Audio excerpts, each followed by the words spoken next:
Ethan Carter, a 38-year-old emergency room doctor in Atlanta, Georgia, had just finished a grueling 16-hour shift. It was past midnight, and the city streets were unusually quiet as he drove home in his Tesla. The hum of the car's engine blended with the soft jazz playing on the radio, a small comfort after a long day filled with life-and-death decisions. Ethan, known among his colleagues for his calm demeanor and sharp mind, was physically drained but mentally replaying moments from his shift. The elderly patient he managed to stabilize. The child he reassured after a minor accident. All he wanted now was to get home, embrace his wife, and collapse into bed. As Ethan turned onto a dimly lit residential street, he couldn't help but notice the eerie calm outside. The suburban neighborhood, usually bustling with activity during the day, now felt like a ghost town. He reached for the coffee mug in his cup holder, taking a sip of the cold, bitter liquid to stay alert for the final stretch of his drive. Suddenly, the quiet night was interrupted by a flash of red and blue lights in his rearview mirror. His heart sank. Ethan's initial reaction was confusion. He was driving below the speed limit and had signaled at every turn. Still, he pulled over to the side of the road, instinctively reaching for his wallet to retrieve his driver's license and registration. His hands trembled slightly, not from guilt, but from exhaustion and the unnerving sense of unpredictability. As the police car came to a stop behind him, Ethan took a deep breath, mentally preparing for what he hoped would be a brief and routine encounter. However, something about the approaching officer's demeanor told him this would be anything but ordinary. As Ethan sat in his Tesla on the side of the road, the red and blue lights flashing behind him illuminated the quiet neighborhood. His heart pounded as he rolled down his window, watching the two police officers approach with measured steps. The first officer, a tall, broad-shouldered man with a rigid posture, appeared to be in charge, while his partner, shorter with a buzz cut, followed closely behind, his eyes scanning the car as though expecting trouble. Ethan forced a polite smile as the taller officer stopped by the driver's side window and asked for his license and registration. "Evening, officer. Is there a problem?" Ethan asked calmly as he handed over his documents. "You were driving a little fast back there," the officer replied, his tone clipped and cold. Ethan frowned slightly, knowing he had been careful to obey all traffic laws. "I'm sorry, officer, but I don't believe I was speeding," Ethan replied, his voice steady but respectful. The officer's eyes narrowed as he looked him over, his expression unreadable. "Mind stepping out of the car," he said, almost as a command. Ethan hesitated. "Is there a specific reason for this request?" he asked, trying to keep his tone neutral. The second officer moved closer to the passenger side, his flashlight now sweeping through the interior of Ethan's car. "You looked a little nervous when we pulled you over," the first officer said, ignoring Ethan's question. "We need to make sure everything's in order here." Ethan sighed, unbuckling his seatbelt and stepping out of the car, aware of how this situation might escalate if he didn't comply. As he stood by the side of the road, the officers began to search his vehicle, opening compartments and rummaging through his belongings without any explanation. His neatly folded work jacket, a few medical files, and a bag of groceries from his last-minute shopping trip were inspected as if they might contain contraband. "What exactly are you looking for?" Ethan asked, unable to keep the frustration out of his voice. "Just doing our job," the second officer replied, his tone laced with sarcasm. "You seemed a bit too nervous for someone with nothing to hide." Ethan clenched his jaw, but said nothing.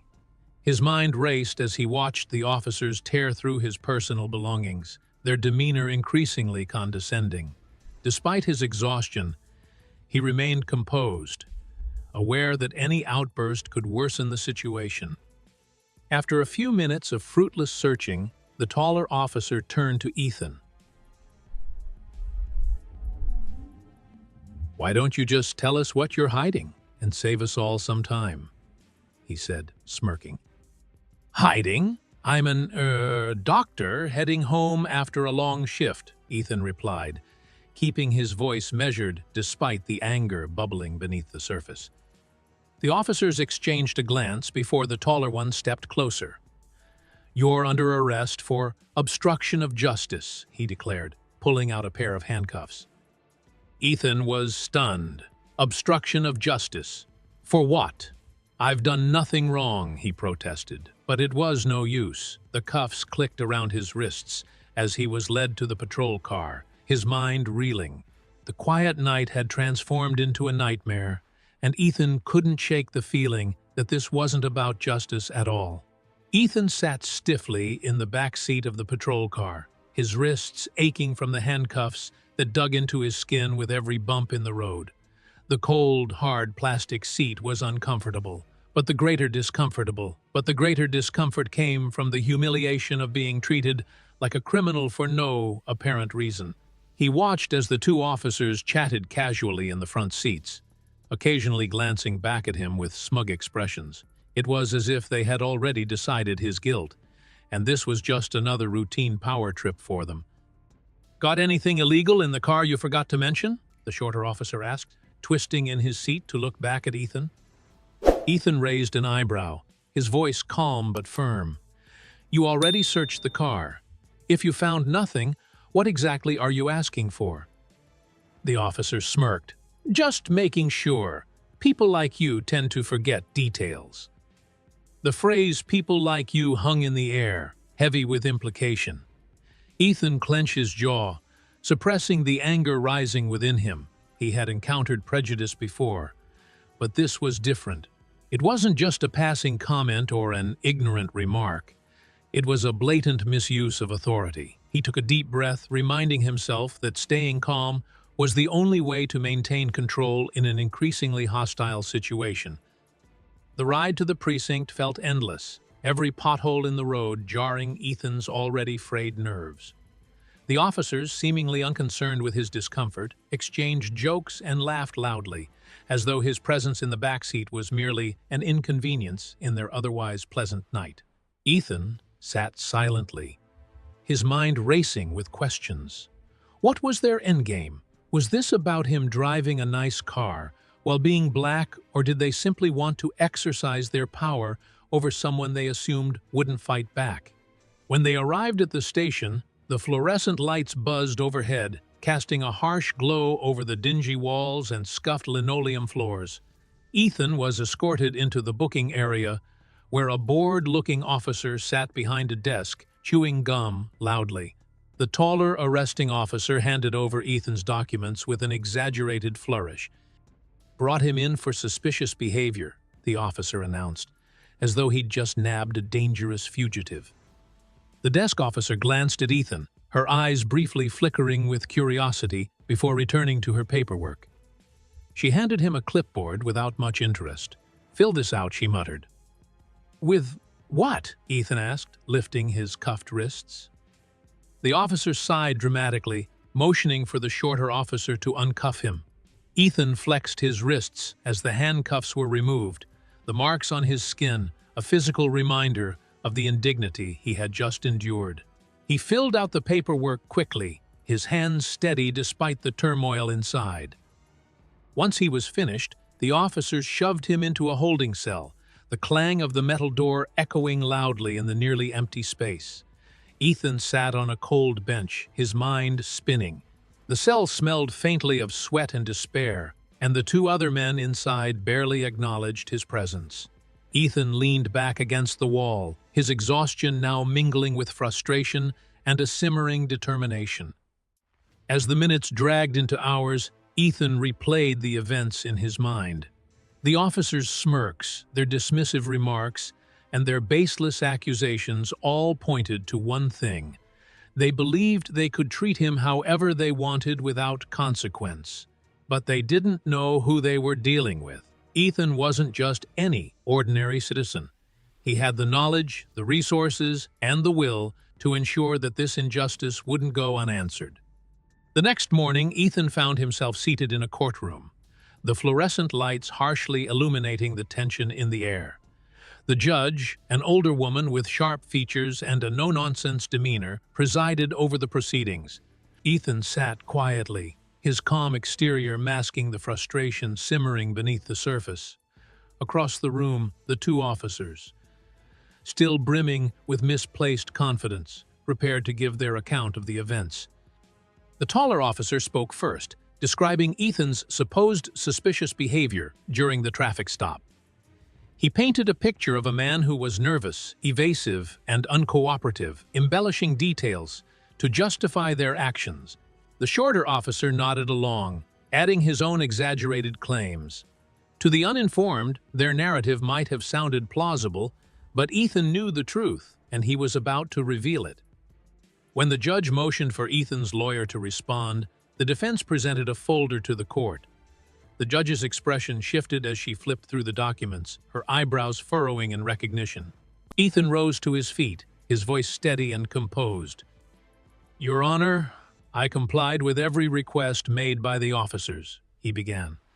"What they failed to recognize was who I am. My name is Dr. Ethan Carter, Senior Advisor for the Federal Health and Safety Task Force." The room fell silent. The officers exchanged panicked glances, their earlier confidence evaporating.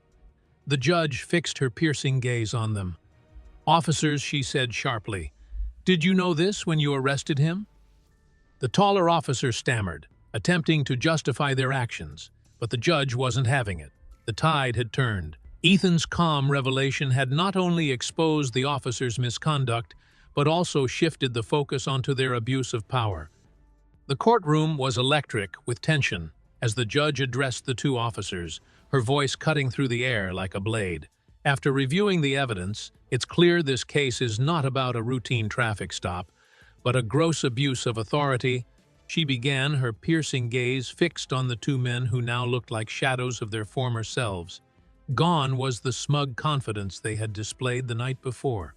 In its place was a palpable unease as they stood at attention, their faces pale. Ethan sat calmly, watching the scene unfold. His lawyer, composed and methodical, laid out the facts. The officers had detained Ethan without probable cause, conducted an unlawful search of his vehicle, and arrested him based solely on unfounded suspicion. The judge nodded in agreement, her demeanor stern. "Your actions not only violated this man's rights, but also tarnished the integrity of your department," she declared, her voice unwavering. When the taller officer tried to interject, the judge silenced him with a glare. "Ignorance of his identity does not excuse your misconduct," she said. "Protocol does not include profiling or fabricating charges." The shorter officer attempted to defend their actions, mumbling something out following standard procedure, but the judge was having none of it. Turning to Ethan, she offered a formal apology on behalf of the court. "Dr. Carter, the court deeply regrets the injustice you've suffered. Rest assured, appropriate disciplinary action will be taken." Ethan nodded, his voice steady as he replied, "Thank you, Your Honor. I trust the system will hold them accountable." As the gavel slammed, the officers were suspended pending investigation, their careers hanging by a thread. Ethan left the courthouse vindicated, knowing that justice, though delayed, had been served. As Ethan walked out of the courthouse, the cool breeze hit his face, a stark contrast to the heated courtroom he had just left behind.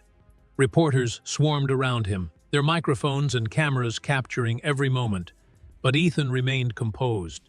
He stopped briefly, raising his hand to quiet the growing commotion, and delivered a simple yet powerful statement. "Sometimes, the ones we trust to protect us forget their duty. Justice isn't about power or privilege. It's about fairness and accountability." His words cut through the noise, leaving the reporters momentarily silent as he walked away. The events of the past day had been a harsh reminder of the challenges minorities still face, even in positions of authority and respect. For Ethan, the incident wasn't just about his own experience, but a reflection of a broader issue, systemic biases that continue to plague law enforcement. Yet, it was also a testament to the importance of perseverance, staying calm and believing in the system's ability to correct its course when challenged. As he drove home, free and vindicated, Ethan couldn't help but feel a sense of fulfillment.